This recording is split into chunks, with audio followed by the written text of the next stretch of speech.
Welcome to Fitch Painting Repairs Garage. Today's project, another little toy for the kids.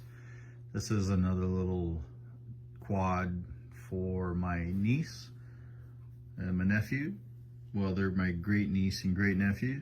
Great nieces and great nephew. I got the little 90cc that Annie's been riding.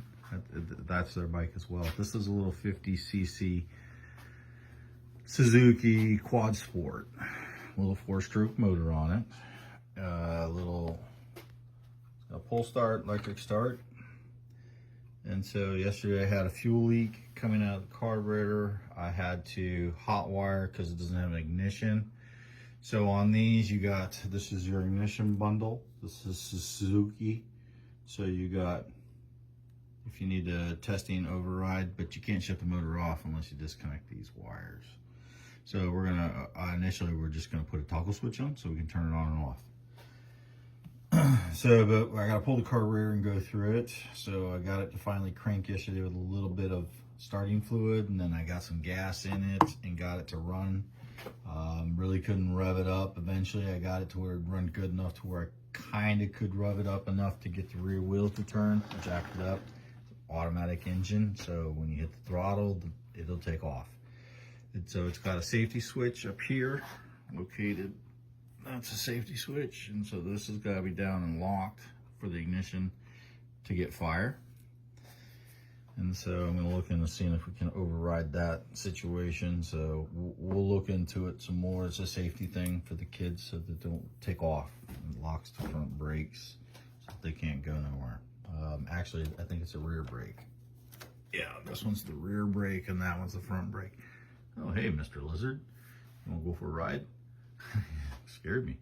We're missing the two front brake cables on this one, down all the way to the pin where it goes in. Right there. So anyways, it down here, that's where it goes, right down. See that little arm?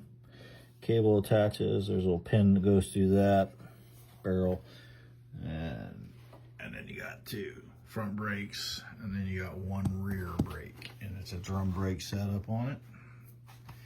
Pretty simple. So we got it right now to where I've got no battery for it, so I'm using a jumper battery, but I hook up, jump it. The bike's got no lights on it. I think it's wired for, this might be the kill switch circuit. I think there's a kill switch that's supposed to be mounted to the back end of this right here. It's like a little tether kill switch. The rider falls off. Ah, here's my VIN. Oh, that's awesome. I've been looking for that. So